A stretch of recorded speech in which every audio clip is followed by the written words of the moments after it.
കേന്ദ്ര ഗവൺമെൻറ് ഇന്ന് ഏർപ്പെടുത്തിയിട്ടുള്ള interest subsidy നിശ്ചിത സമയത്ത് തന്നെ കടം തിരിച്ചടയ്ക്കുന്ന കർഷകർക്ക് കൊടുക്കുന്ന 5% സബ്സിഡി അതും നിങ്ങൾക്ക് അനുവദിക്കണം എന്നുള്ള നിങ്ങളുടെ ആവശ്യം തികച്ചും ന്യായമാണ്.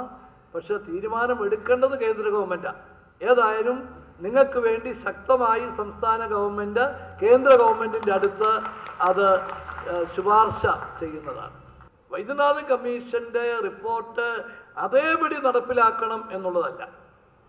നമുക്ക് കാര്യകാരണ സഹിതം നമ്മുടെ ഇവിടുത്തെ സഹകരണ മേഖലയുടെ പ്രവർത്തനത്തെ ബാധിക്കും എന്നുള്ള കാര്യങ്ങൾ പറഞ്ഞു ബോധ്യപ്പെടുത്തി ആ മാറ്റങ്ങൾ വരുത്തി നമുക്ക് അത് നടപ്പിലാക്കാൻ സാധിക്കുമോ? ഇന്ത്യയിൽ ഗോവയും കേരളവും ഒഴിച്ച് ബാക്കിയുള്ള സംസ്ഥാനങ്ങളെല്ലാം നടപ്പിലാക്കി കഴിഞ്ഞു. അപ്പം നമുക്ക് ഒന്നിനെയും കണ്ണുമടച്ച് അങ്ങ് എതിർക്കണ്ട. ഏതിനകത്തെയും നല്ലതുള്ളത് നമുക്ക് സ്വീകരിക്കാം. നമുക്കുള്ള കുറവ് നമുക്ക് ചൂണ്ടിക്കാണിക്കാം. ഇത് പോരാ, ഇത് പറ്റില്ല, ഇതിന് ഇന്ന ബുദ്ധിമുട്ടുകളുണ്ട് എന്ന് പറഞ്ഞ് നമുക്ക് ഇതാക്കണം. കാരണം സഹകരണ മേഖല ശക്തിപ്പെടേണ്ടതും ശക്തമായി നിൽക്കേണ്ടതും ഈ കേരളത്തിലെ സാധാരണക്കാരുടെ, പാവപ്പെട്ടവരുടെ, കർഷകരുടെ ഒക്കെ ഒരു ആവശ്യമാണ്.